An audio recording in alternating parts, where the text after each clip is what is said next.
Olá pessoal,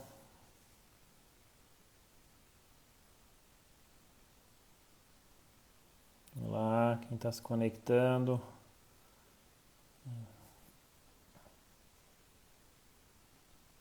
Só convidar o professor Daniel aqui para participar da live. Olá pessoal, boa noite para quem está se conectando aí.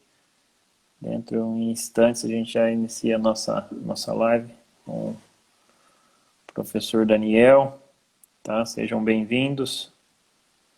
Muito obrigado aí pela presença de vocês. Boa noite, professor João Carlos, está conectado? Ô Daniel, boa noite, professor Daniel, tudo bem? Boa noite, tudo Ah, bem? tudo bem? Como é que tá o Vamos som, a imagem organizado aí? aqui. Pra mim tá bem. Então tá bom. Boa noite aí quem tá se conectando aí, o pessoal já tá entrando em massa. Obrigado aí pela presença de todos aí. É muito legal esse bate-papo. Acho que uma coisa legal que essa pandemia está nos proporcionando é exatamente isso, né? De tirar um tempinho, independente de onde a gente esteja, conversar com especialistas de diferentes temas, né?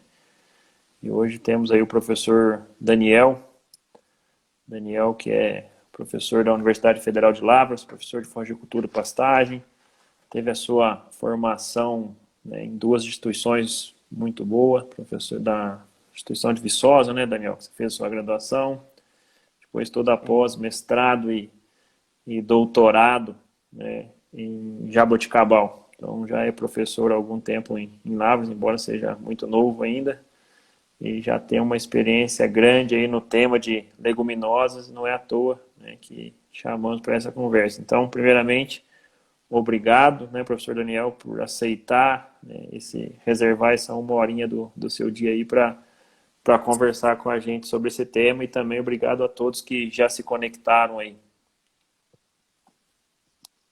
Bom, muito obrigado, Denilson, do pessoal da Rural. É um prazer enorme poder falar sobre leguminosas, sobre o que a gente vem trabalhando. Agradeço pelo novo. O tempo vai passando, a gente vai gostando mais dessas ideias, né?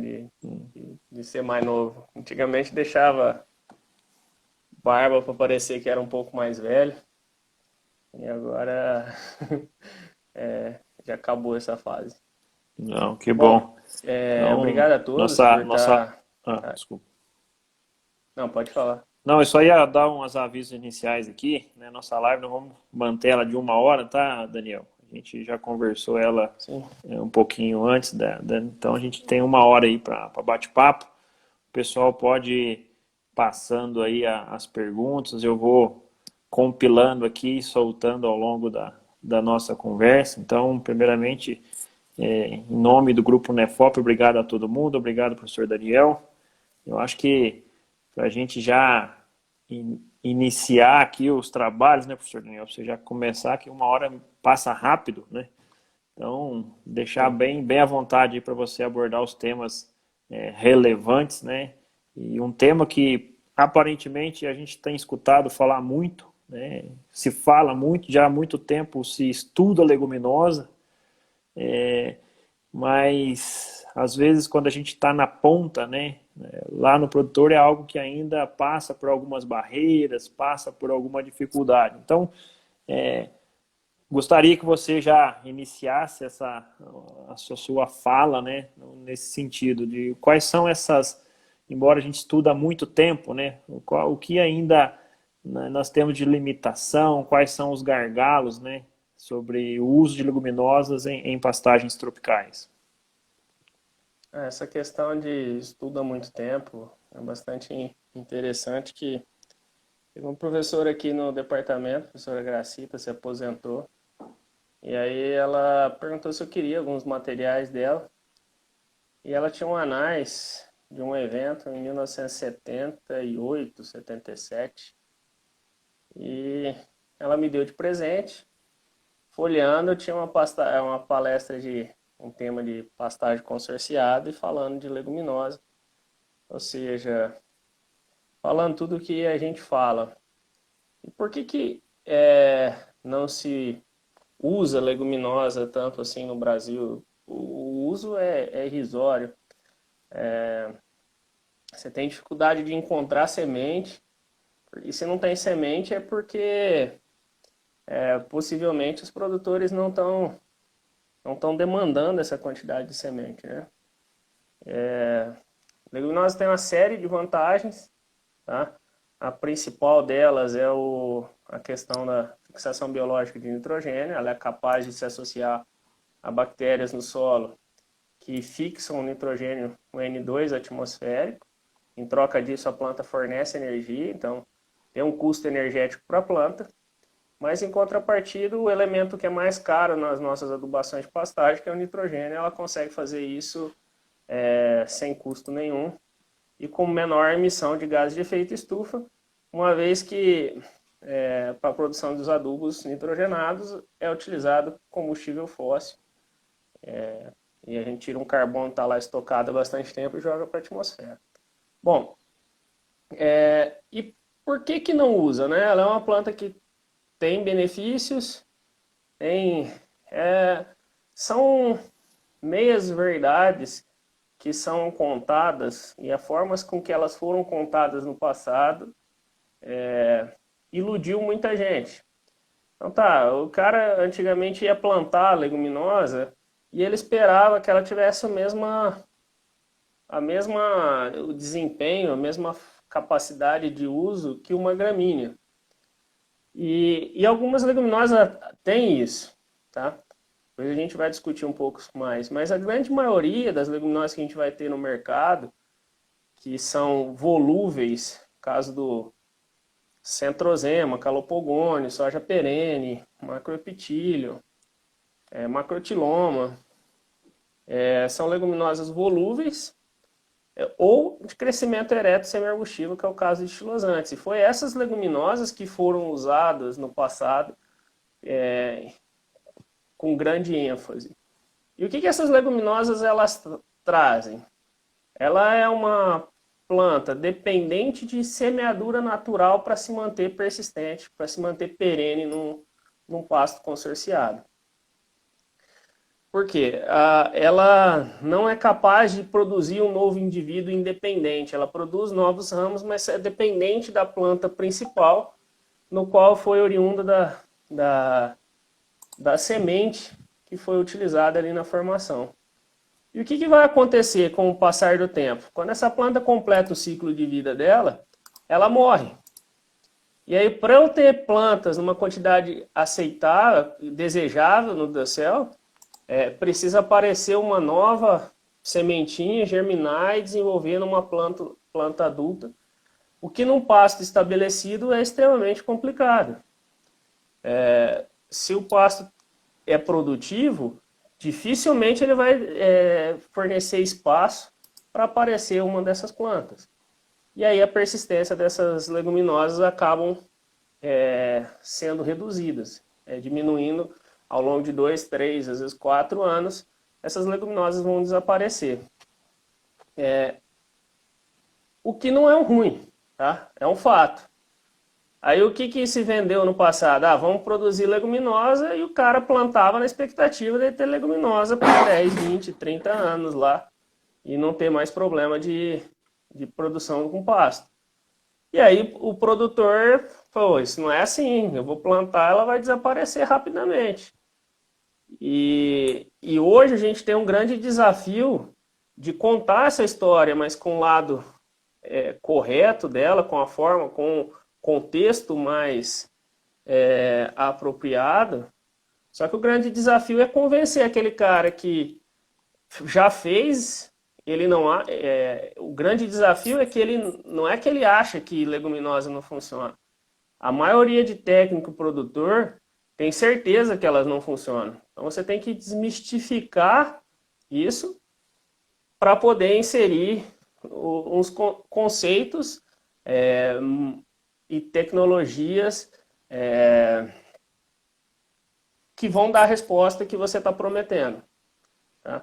Então, foram alguns equívocos no passado de interpretação dos dados e geraram isso. Tá? Mas você acha que hoje nós já temos essa informação, nós estamos gerando, ou nós temos a informação e só estamos com um preconceito de que agora não funciona mais? Eu acho que nós temos informações suficientes para se trabalhar. Ainda precisamos gerar muito mais informações sobre o que é possível fazer. Se eu tiver uma leguminosa de ciclo curto, ela é ruim? Não, ela é boa no tempo que ela dura, né? Que seja bom enquanto dure. Ela vai durar, vai cumprir o papel dele naquele tempo, e aí a gente precisa adaptar essa leguminosa para alguma condição. Seja uma condição de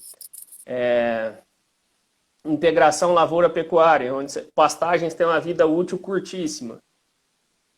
Por que não entrar junto com um capim quando você vai entrar numa lavoura, integração lavoura-pecuária, não entrar com uma leguminosa misturada naquelas sementes? Você pode entrar com essas leguminosas de ciclo curto, que ela vai ter benefício, fixação, valor nutritivo para o animal, palhada depois que vai deixar como resíduo, você vai ter uma planta com uma taxa de degradação maior. Só que não tem ninguém estudando isso, não tem ninguém falando isso. E quando se fala em leguminosa para integração lavoura-pecuária, é só as leguminosas com fonte de produzir palhada. E quando fala em integração lavoura-pecuária, é Braquiária rusiziensis. Não tem ninguém estudando um estilosantes para pôr nesse meio, ninguém fazendo. E eu não consigo entender por quê. É porque lá no passado foi falado muito mal dessas plantas.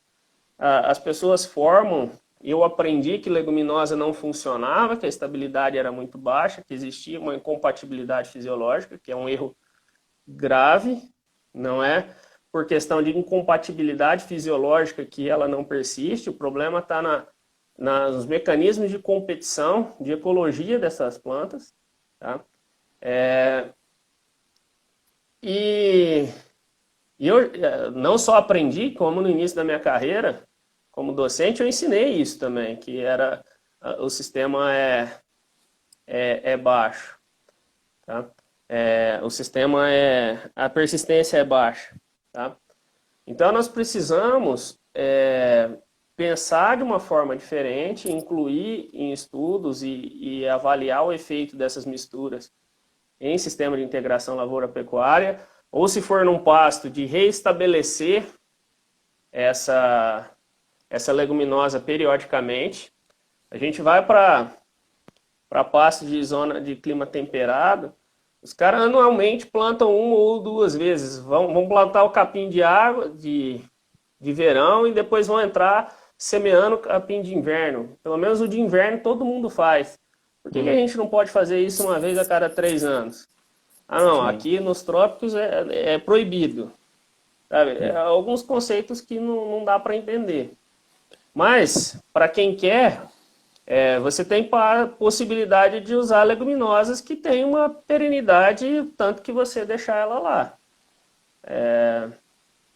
E aí a gente está falando de leguminosas que têm um outro tipo de crescimento, que são leguminosas que têm a capacidade de propagação clonal, que é a mesma forma de competição que a gramínea tem. Por que eu tenho pastos de gramíneas que podem sobreviver lá 30, 40 anos? Porque ele é capaz de perfilhar e desenvolver novos indivíduos a partir daquela planta mãe. Ele não é dependente de ressemeadura para se manter perene. E a gente tem leguminosas que são capazes de fazer isso. Os maiores destaques estão no gênero Arax, tá? Mas tem Desmodium, que também é capaz de fazer isso. E a gente entende pouco dessas plantas, mas Desmodium, né? O Arax a gente já vem estudando há algum tempo. Tanto o Arax pintoi, que é um amendoim forrageiro, de crescimento estolonífero, como o Arax glabrata, que ele é rizomatoso, então a propagação é subterrânea, que a gente, no Brasil, a gente esqueceu, né? O pessoal na Flórida usa Arax glabrata, de origem na América do Sul. Nós que temos ele aqui nativo, não tem um grupo de estudo, não tem um lugar estudando Arax glabrata. E você vai nos Estados Unidos, todos, na Flórida, todos os centros de pesquisa com glabrata. Não Não, sei, acho que alguma coisa está errada. sim, e até aproveitando esse gancho, né, da sua fala, tem até duas perguntas da Maia, Mayan Blanc, depois se eu pronunciei errado, você me corrige aí. E uma das perguntas dela, acho que vem, né, muito em função do que você está comentando, né, do fator, do quanto que já se está da má fama, né, que acabou gerando de ser um consórcio que não tem persistência, né, ela até te pergunta se você tem uma informação de qual a porcentagem de pastagens consorciadas, né, com leguminosas no Brasil. Essa é a primeira pergunta dela. Eu já vou emendar a segunda, que enquanto você vai pensando aí. Se falta, né, um programa de melhoramento genético para leguminosa, ou se tem, né, ou o que você, né, já conhece em relação, né, tanto ao programa de melhoramento que existe, quais são eles, já estou acrescentando alguns itens à pergunta, e também essa informação, né, de área consorciada com leguminosas no Brasil. Bom, eu me perdi aqui. Eu tô A nos primeira programas de pergunta, melhoramento, tem um programa de estilosantes da Embrapa, em Brasília, e de Arax tem um programa muito interessante no Acre, coordenado pela doutora Gisele, e com mais alguns pesquisadores, o Carlos Maurício, o Judson, o Marco, trabalhando com o Pintói. Eles recentemente lançaram um cultivar que é o BRS Mandobi, que ele tem uma boa produtividade de semente, boa produtividade de massa, alta capacidade de fixação, uma planta bastante interessante. Para mim não é a melhor das forrageiras, o cultivar Belmonte ou Belo Monte, ele tem um potencial produtivo de massa muito maior, contudo ele não produz semente, então fica complicado. Então, o pessoal lá do Acre tem esse material, eles estão produzindo semente, só que estão com dificuldade no processo de colheita para lançar essa semente de Arax em quantidade suficiente para atender a demanda do mercado. O dia que esse processo de produção e colheita de semente for finalizado e for trabalhado, você vai ter, eu acredito que o Arax ele vai mudar o cenário da pecuária brasileira, tá? Vai mudar o cenário de você usar leguminosa no Brasil. Por que eu falo isso com tanta convicção? Porque quem plantar e quem formar o pasto com Arax, ele vai fazer um serviço de divulgação desse trabalho, porque dificilmente ele vai conseguir desaparecer com Arax daquela área. Eu brinco que depois que está estabelecido, eu desafio alguém com manejo, sem usar herbicida, né, sem apelar, conseguir desaparecer com Arax pintói da área. Tá? Porque ele tem uma capacidade de competição extremamente elevada. Tá? E aí eu acredito que isso traga efeito, e com esses efeitos positivos vai se fazendo a fama, e aí ele vai criando a demanda. Hoje é complicado porque as empresas não investem, porque a demanda é baixa, e também como não tem disponível, o produtor não consegue testar em uma área pequena, porque não tem esse material. Então fica naquela de limitar o uso, né? De não estourar o uso de Arax, principalmente. E o Pintói, com essa capacidade de produção de semente, ele é uma vantagem grande em cima do glabrata, que não produz nada. Tá? Então a gente tem esse material. Nós aqui em Lavras avaliamos um TCC de uma aluna minha, 30 acessos de Arax, tiveram uns 4 ou 5 com uma produtividade assustadora. E você falar assim, não, tem alguma coisa errada nessa avaliação. Fui lá, medi junto, porque o primeiro número que eu vi eu não acreditei. Então nós tivemos dentro do período chuvoso, primavera, verão e outono do ano passado, cultivares que produziam até 23 a 25 toneladas de matéria seca por hectare, cortando a cada 28 dias a 5 centímetros. Era algo assustador, que eu não imaginava. É uma taxa de acúmulo de próxima a 100 quilos de matéria seca por dia. Um capim tropical, para chegar nisso aí, ele precisa de uma boa adubação. Sim, muita, né? E até entrando, né, a gente Isso vendo, sem N, né? Essa leguminosa sem sim, adubação nitrogenada.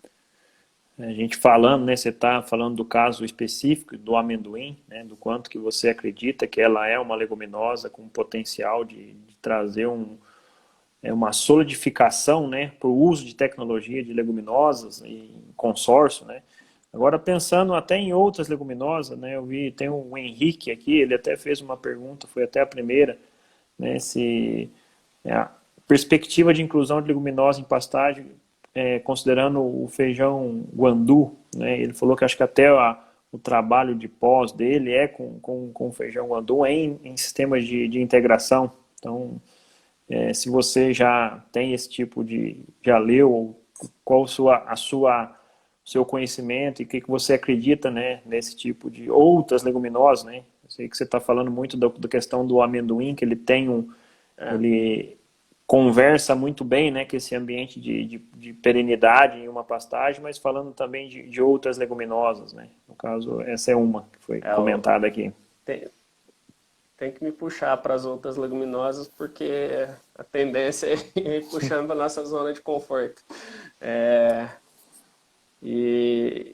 Mas eu acredito bastante, assim, guandu, ela entra no mesmo do que eu falei para estilosantes, de pastagens que tem o objetivo da leguminosa permanecer lá de forma curta. Então, numa integração lavoura-pecuária, o guandu é uma planta com a capacidade de fixação extremamente alta, alta produtividade de matéria seca, funciona muito bem. Mas não adianta eu querer falar para alguém usar essas plantas e querer persistência de 5, 10, 15 anos. Tá? Por isso que eu puxo muito para o lado do Arax. Quando a gente vai falar de pasto, a gente pensa numa persistência mais longa, e quem não acredita que o amendoim possa persistir misturado, essas fotos, se vocês entrarem no meu perfil, vocês vão ver algumas fotos. Nós temos pastagem estabelecida há 13 anos, com braquiária brisanta e Arax pintoi. E eles concomitante com uma porcentagem aí acima de 25% até 50% da massa de forragem, dependendo da época do ano. Nessa linha ainda de outras leguminosas, né, até um comentário do professor Irã, né, que ele já viu o consórcio aí de calopogônio com pânico, e aí tendo até uma proporção aí de 20% de leguminosas por 5 anos, né? Então, eu sei que você também já trabalhou com calopogônio, né? Então acho que é uma outra leguminosa aí que entra nessa nossa conversa, né, Daniel? Sim, aqui nós não chegamos a ter tanto tempo assim o calopogônio, ele ficou 2 anos, chegou a ter 56% da massa de forragem, da massa verde de forragem, e depois ele produziu muita semente e desapareceu. fazem 4 anos que ele desapareceu, 4 mais. Vai fazer uns 5 anos, 6 que ele desapareceu. Desapareceu assim, diminuiu a população. Desapareceu, ele não desapareceu até hoje, tá?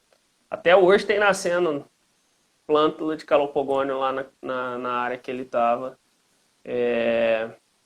Só que tem uma dificuldade maior de se reestabelecer depois que morreu, que ele morre, ele tem uma dificuldade grande de se reestabelecer de forma natural. Precisa ter alguma coisa que, ou uma reintrodução, algum manejo, é algo a ser estudado ainda. Eu sei que aí na Rural vocês têm um trabalho que eles estão colocando semente do Java, do macrotiloma, no sal, no suplemento para germinar nas fezes. Essa semente tem uma viabilidade boa, 50%, 60% do que é ingerido sai pelo trato gastrointestinal intacto e com capacidade de germinação. É uma alternativa. Mas precisamos estudar mais formas de reintrodução para manter essa proporção alta de leguminosa no dossel. Tem até algumas outras perguntas aqui, tá vindo bastante. Eu estou tentando dar uma filtrada pelo tema, né? E aí tem até uma pergunta do Juliano Andrade, foi até um colega, amigo aí de mundo corporativo que eu tive. Ele está entrando para o ramo da pecuária agora, e ele é do Sul, e porém agora está trabalhando e morando no Centro-Oeste, né, em Goiás. E aí ele está querendo trazer algumas leguminosas, trazer o trevo lá do Sul para fazer consórcio no Centro-Oeste, né? Então, qual que é a sua opinião em relação, né, da gente tem tantas leguminosas aí tropicais como opções, algumas delas até conversando, mas quem sabe por que não, né? A gente dessas leguminosas de clima temperado, que igual você falou lá no Sul se faz muito, né? De ser aplicado em um ambiente tropical, né? O que você pensa sobre isso? O que você acha se ele deve apostar nessa tentativa ou tentar outra? Se ele for usar o trevo, precisa ter temperatura e precisa ter água. Então precisa ter temperatura baixa e precisa ter água. Funciona muito bem. Estou vendo a Luana aqui, estive lá com o professor do B, ela faz pós-graduação com ele lá em Mariana. Lá ele usa o Arax glabrata nas águas, não, né? Lá chove quase o ano todo, mas usa o Arax glabrata no verão, junto com o Bahia Grass, e no inverno ele vem com aveia, azevém e 3 tipos de trevo. Então é uma pastagem que tem uma capacidade, 8 espécies no mesmo local e funcionando super bem. Agora, onde ele está, eu não sei se ele vai ter água nesse inverno quando ele tem baixa temperatura. Aí vai limitar. Mas o Arax vai ter uma resposta muito semelhante ao trevo. Tá? Por que eu falei e fiz uma afirmação que quando se falava em compatibilidade fisiológica é um erro muito grave? Elas são C3 e C4, mas a mesma consistência de dados que a gente tem em ambiente temperado, em que eu tenho, por exemplo, uma gramínea de clima temperado, C3, e leguminosa de crescimento ereto, como o trevo vermelho, a estabilidade do trevo vermelho é muito inferior ao do trevo branco, por exemplo. O trevo branco já tem um crescimento estolonífero. O trevo branco se assemelha muito em característica, em capacidade competitiva, com o Arax pintoi, só que em condição tropical. Sim. Não, beleza. Algumas perguntas aqui, alguns comentários até, né, em relação a perguntas e comentários. O professor João Carlos, professor do DNAP também, colega de departamento, né, ele fez um comentário, você falou do amarílio, né, ele falou que ele tem amarílio consorciado com decumbens há 24 anos. Então,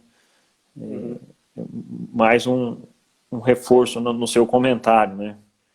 E já nessa mesma linha aí, ó, comentário do Daniel, né? Assim, perguntando se o... Ah, não. É da professora Janaína, né? Do Matusquelo, né? Se o cultivar Mandobi veio para ficar. Então já aborda os dois cultivares aí. Bom, a nossa experiência com o Amarilo aqui não foi tão boa, mas a experiência de cultivar em Barbacena ali é um pouco mais alta, acho que ele vai responder um pouco melhor. E com o Mandobi, ele veio para ficar. A hora que tiver quantidade de semente para atender a totalidade de demanda dele, vai ser uma planta que vai estourar nas vendas.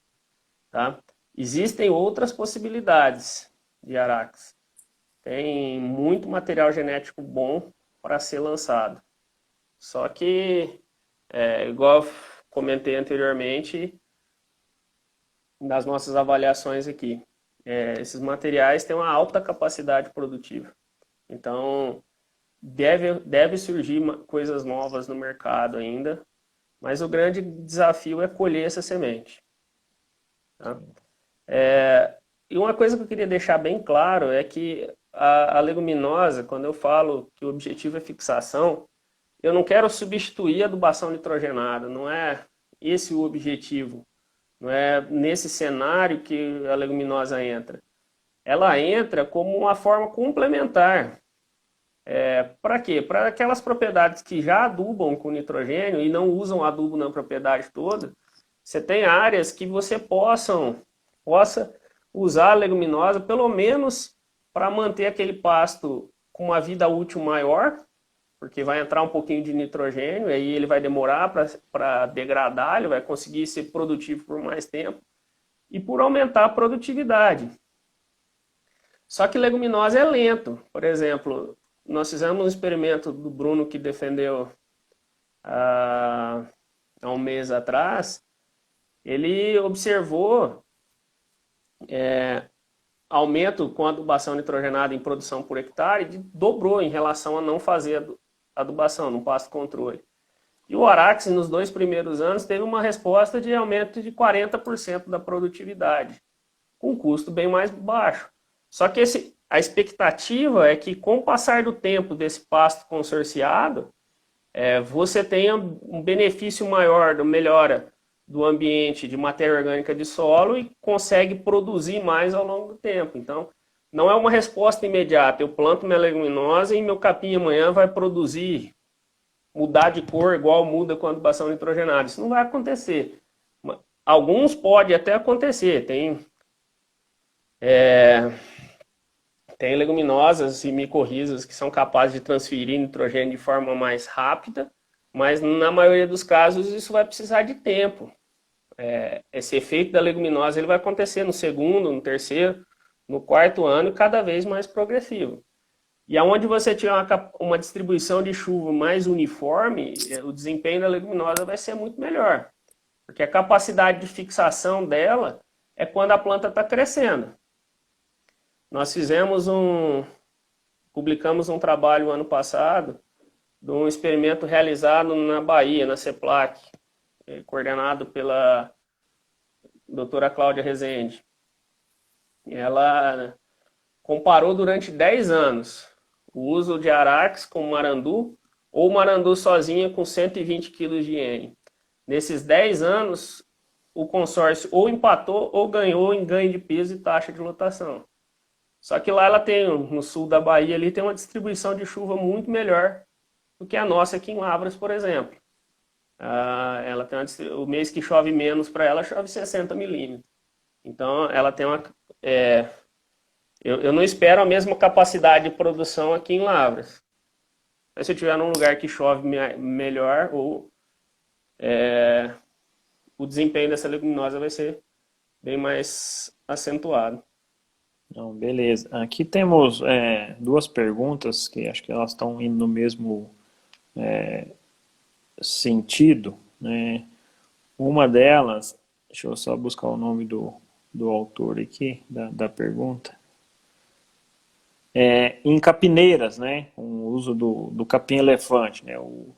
o benefício ou a possibilidade de se consorciar, né, o Mandobi, com o objetivo de fixar o nitrogênio ou outro, né, fixar o nitrogênio, o que você tem de conhecimento sobre o uso, né, do amendoim, né? E aí tem uma outra, na mesma linha aqui, deixa eu só buscar a pergunta aqui, se o Arax vai bem, que é uma pergunta aqui está como Lima, né, desse é o sobrenome, se o Arax vai bem com capim-elefante, no intuito de auxiliar fixação de nitrogênio, se sim, ou o que você indicaria, né? Então, aqui duas perguntas relacionadas com amendoim e capim-elefante. Bom, a gente tem que ter duas coisas. O amendoim vai funcionar muito bem, só que tem um componente que é fundamental quando a gente está trabalhando em consórcio, em qualquer tipo de pastagem, mas em consórcio mais ainda, que é luz. Você precisa ter luz na base desse dossel. Não pode ocorrer competição por luz. Se ocorrer competição por luz, a tendência é que o Arax reduza a sua participação. Por quê? Porque é uma planta, embora considerada tolerante ao sombreamento, mas faltou luz, ele vai deixar de crescer prostrado e passa a crescer ereto buscando luz. Eu tenho uma foto que eu uso nas apresentações que eu tenho um Arax a 70 centímetros de altura. Ele crescendo no meio do maçai, com o manejo à interceptação máxima, ele foi lá para o topo do dossel para buscar luz.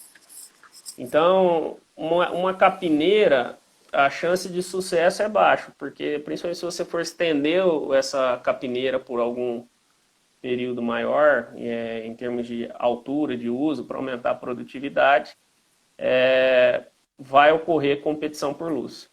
E aí vai limitar. Mas se eu estiver pensando numa pastagem, de uma planta cespitosa, por exemplo,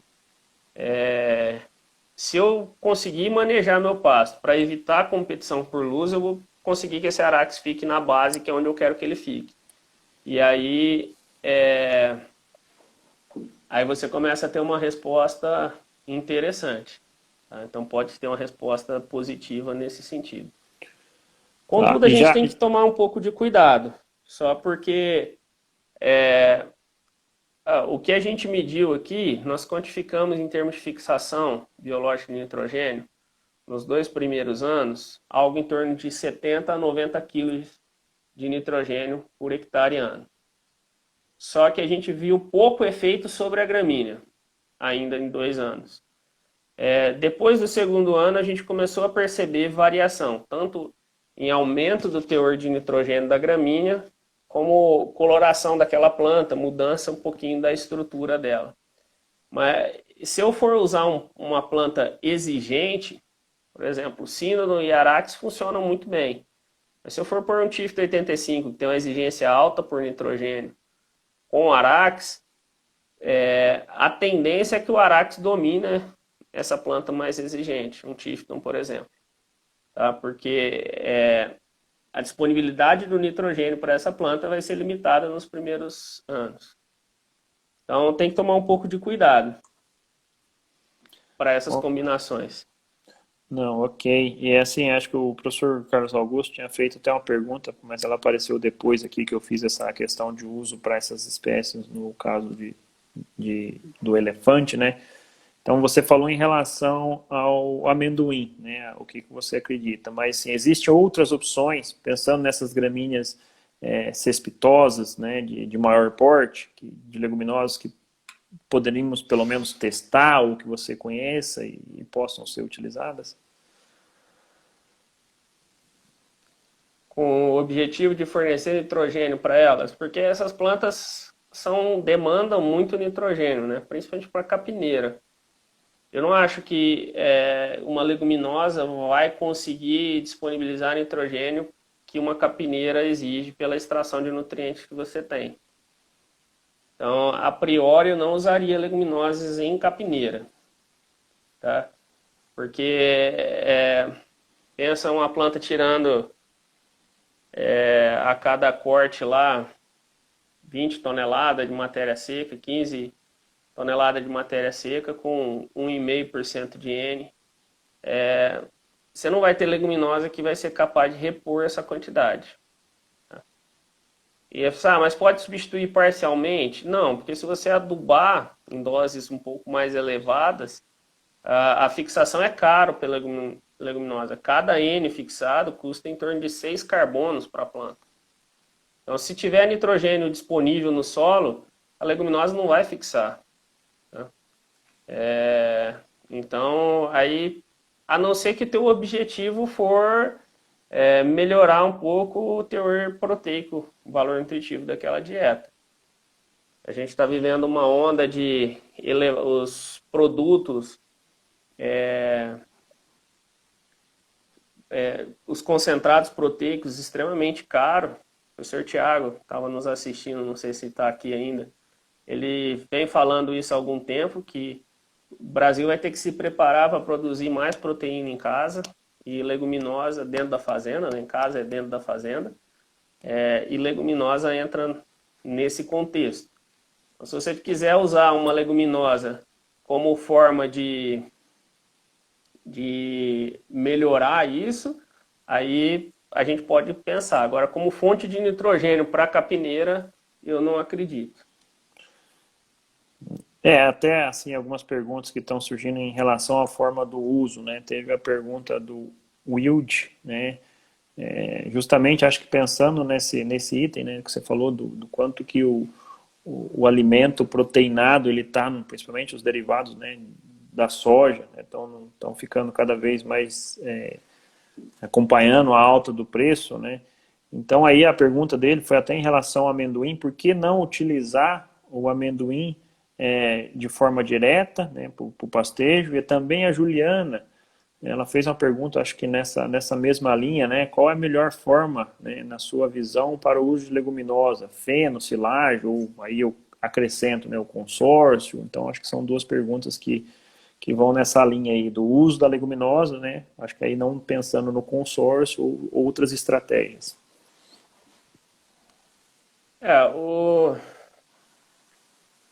A leguminosa direto para pastejo, solteira, o professor Sila trabalhou com esse material,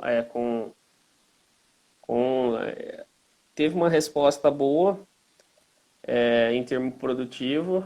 A produtividade é um pouco inferior, a capacidade de suporte é um pouco inferior quando você tem uma gramínea, em função da taxa de capacidade de crescimento, mas é uma opção. Para uso para pré-secado, eu acredito muito que o Arax possa ser usado para isso, sabe? Para trabalhar com pré-secado. Feno já seria um pouco mais difícil, porque é muita folha, vai se perder muita folha no processo de fenação. Eu fico provocando aqui para o Sr. Tiago, que é mais responsável pela parte de conservação de forragem para a gente. Ele tentou uma vez com alfafa, para fazer alguns estudos com pré-secado nessa linha de produzir proteína dentro da fazenda. E eu estou sempre falando, ele plantou numa área que era Arax, eu sempre gosto de falar isso. O amendoim, mesmo depois que ele aplicou herbicida, gradiou 7 vezes e plantou, a semente que tinha no banco de solo do Arax não deu espaço para a alfafa dele. Continua, experimenta, avalia o Arax para pré-secado, só que a gente tem problema de máquina para uma planta que vai ter que ter um corte rápido. Porque assim, ela tem uma capacidade produtiva, uma capacidade de crescimento extremamente alta, só que ela tem uma massa de forragem teto baixa. Então, às vezes você olha e fala, não, mas como que essa plantinha que está no meu jardim aqui eu vou usar para colher forragem? Porque ela está desse tamanho. Desde o ano passado ela não muda. Ela fica ali 15, 20 centímetros e não muda. Por quê? Ela tem uma taxa de crescimento extremamente alta, só que está senescendo na mesma proporção. A massa de forragem teto dela é baixa. O que isso implica num processo de conservação de forragem? De eu ter que realizar mais cortes do que uma planta que consegue armazenar um estoque de forragem maior. Então, vou ter que fazer pelo menos 5, 6 cortes. Precisamos estudar. Não tem nada sobre isso, assim. Por mais que tenha estudo desde 1970, mas nós temos uma deficiência de informação com leguminosas assustadora, assim, com os leguminosas tropicais.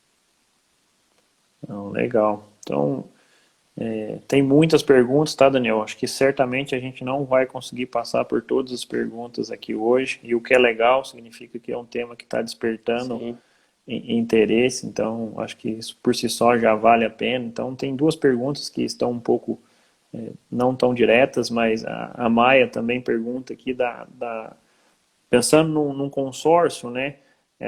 A competição de nutrientes que pode ocorrer entre principalmente aí a experiência que você tem com o amendoim e a braquiária. Aí acho que você falou da questão da importância da adubação do pasto, aí você falou de adubação nitrogenada. Aí o Henrique, né, assim, perguntando se a adubação nitrogenada não inibe a fixação de nitrogênio, né, então, fazendo com que a leguminosa fique dependente de adubação nitrogenada, ou seja, o recurso da fixação biológica termina. Então é um pouco dessa. Você fez um comentário do nitrogênio aí, só para dar uma esclarecida nesse ponto aí. sim. Bom, vamos lá. Qual que era a primeira, Deus? Era da competição no consórcio de Competição por nutrientes. nutrientes, Tá. Vai ocorrer, assim, um pasto consorciado não quer dizer que você não precisa adubar ele nunca. Nós temos entrado com fósforo e potássio em dosagens baixas. O que é baixa? A recomendação mais baixa da quinta aproximação a gente usou para isso.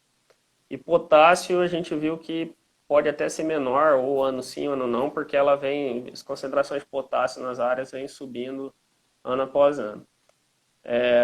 Fósforo, a gente tem um solo muito deficitário aqui, então precisa entrar um pouquinho de fósforo. Então exige em alguns micros, em alguns casos também é necessário, que a leguminosa tem uma demanda maior por esses nutrientes. Com relação ao adubo nitrogenado, se tiver nitrogênio disponível no solo em alta quantidade, a planta provoca a senescência dos nódulos. Ela dá uma ordem de despejo para as bactérias.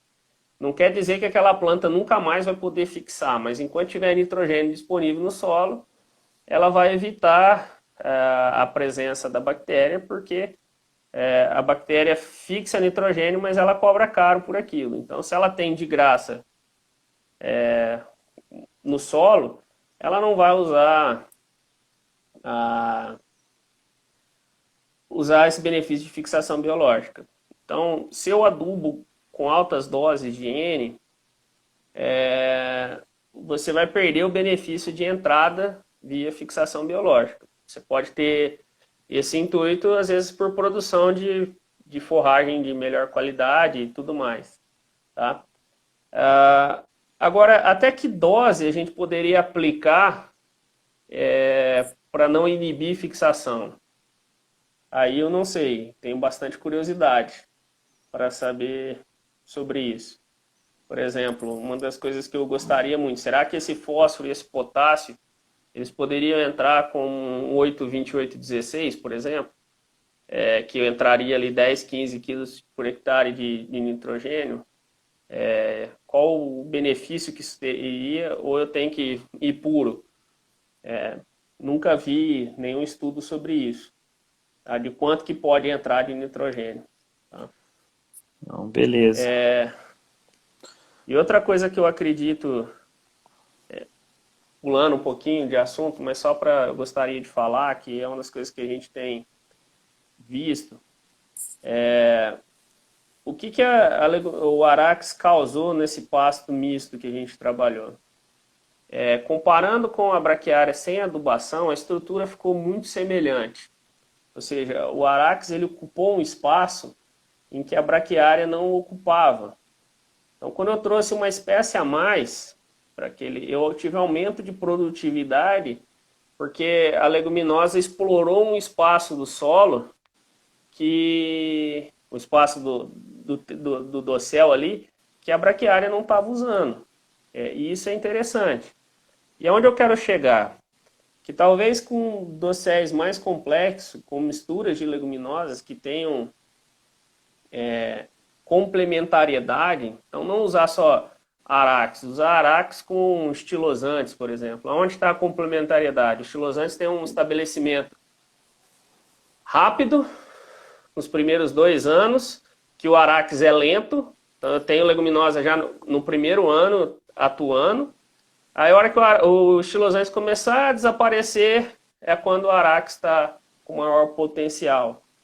Isso poderia ser para outras leguminosas volúveis. Então, é uma das apostas que eu tenho feito e que nós queremos começar a estudar, é da mistura de mais de uma leguminosa no sistema. Não, perfeito. Daniel, a gente tem mais 9 minutos. Eu vou fazer 2 perguntas em uma aqui. Você tem uns 3, 4 minutos para responder e a gente já fazer o encerramento aqui, que o Instagram não perdoa. Então, pensando, né, que no Brasil a pecuária está, né, desenvolvida muito até uma pergunta do Juliano Andrade, novamente, muito nessa região, né, de um solo, um solos arenoso, né, esse solo de cerrado, pensando dessa forma. Qual seria, né, a melhor combinação, pensando num consórcio que você acredita que pode ser aí o que vai deslanchar a pecuária? E, né, de uma forma geral, foi uma pergunta do Júnior, né, até quanto de N, né, pode ser fixado biologicamente? Você já deu umas pinceladas, mas só puder fazer isso de uma forma bem, bem rápida, eu agradeço aqui para a gente conseguir fazer o fechamento. Tá. Bom, a questão do uso do cerrado me preocupa mais o clima do que o solo. Solos arenosos, eu acredito que plantas, vão ser bem rápido, bem objetivo. Plantas para pastagens de vida de longa precisam ser leguminosas de crescimento que tenham capacidade de propagação clonal.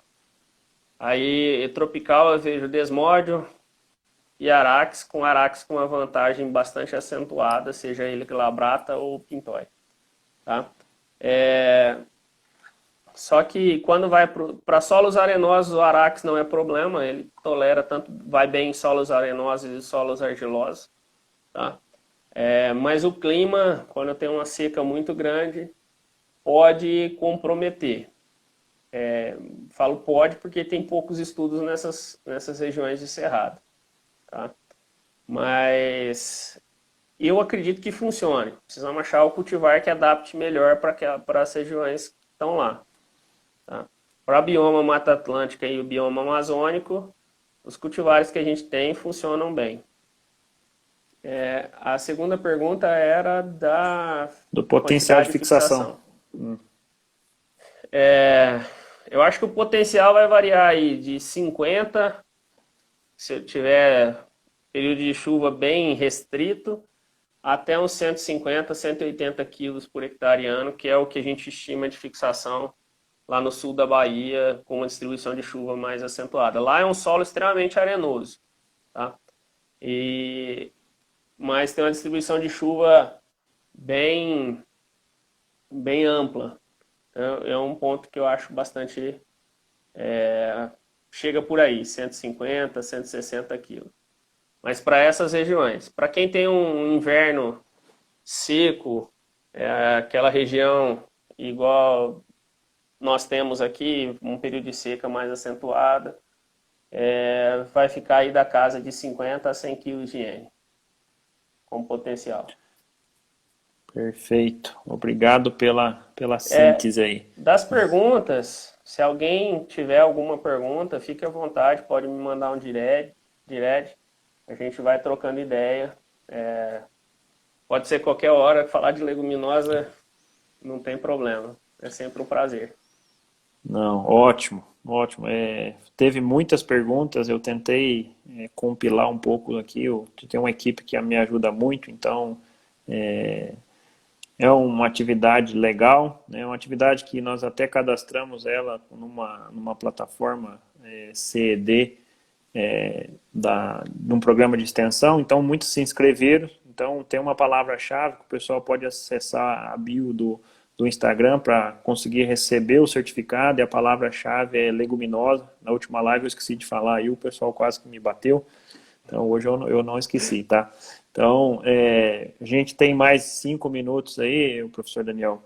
Primeiramente, eu gostaria de agradecer, né, antes de deixar você fazer o seu encerramento, mas de antemão agradecer a sua participação. Provavelmente seria tema para 3, 4 lives aí, a gente não ia esgotar o assunto, mas eu fico feliz que tenha despertado o interesse. Então, além do mais, também agradecer a todos os que estão aqui presentes assistindo essa live, e até em nome do Nefop agradecer a essas pessoas, e o Tarcísio, que é quem controla a nossa rede social aqui, falou, ó, comemorar que nós já passamos de 1.000 seguidores. Então, pessoal, obrigado aí por estar seguindo o grupo, e eu acho que o professor Daniel deu uma ajuda grande hoje aí. Então, professor Daniel, deixo com você esse encerramento, então fique à vontade aí para fazer o fechamento da forma que gostar.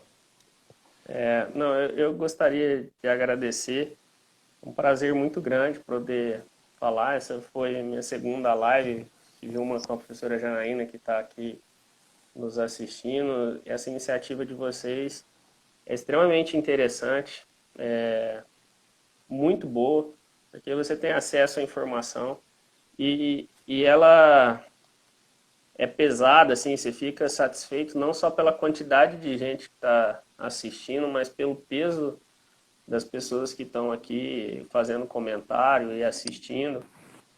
Vários professores, vários profissionais eu vi aqui aparecendo. Então, agradeço a todos por estarem aqui assistindo. E,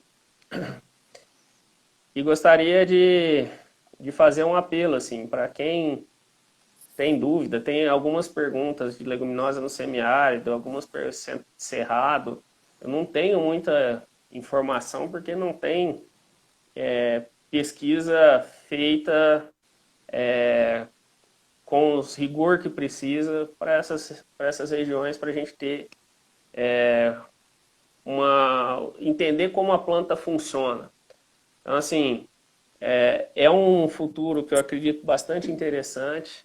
Então, quem está sem ideias para fazer pesquisa, invista nas leguminosas. A gente tem muito para descobrir sobre elas. Tem um apelo de publicação bom, porque o mundo tem usado muito. E tem uma avidez grande por conhecimento sobre leguminosas. Então, quem quiser e quiser trocar experiências, eu estou à disposição. E sou prova viva, porque quem me conhece há bastante tempo sabe que eu nunca trabalhei com leguminosa, minha formação inteira foi adubação nitrogenada, suplementação de alto nível, produção intensiva, e eu gosto disso, de produção intensiva, mas eu acho que existe espaço para entrar a leguminosa. Não é via adubação nitrogenada que nós vamos fazer, deixar de ter pastos degradados e ter pastos produtivos para a pecuária entrar num patamar que não se fique culpando ela toda hora em função de aquecimento global e tudo mais. E a leguminosa eu acho que é o caminho.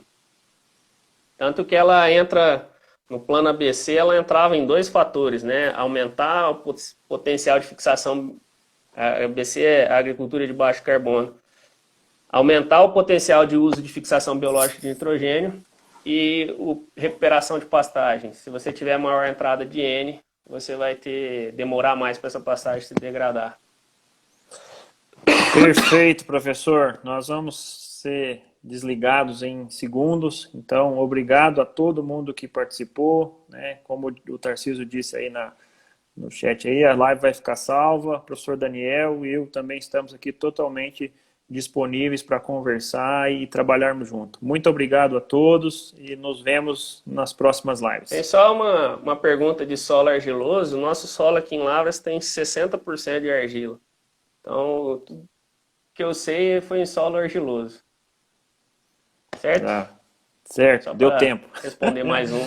Não, foi ótimo. Pessoal, acesse aí o professor Daniel, super acessível. Quem tiver dúvidas, ele vai estar aí disponível para ajudar. Ele gosta tanto de leguminosas que ele está me puxando para trabalhar com isso também. Então, quem é da Isso aí. Rural, a gente vai certamente desenvolver muitos trabalhos aí em parceria com o professor Daniel, o professor Carlos Augusto e outros colegas do departamento na área de forragicultura, né? Obrigado, Nefop, aos meninos que organizaram tudo isso aí. No mais, até a próxima. Abraços. Um abraço. Obrigado, gente. Boa noite.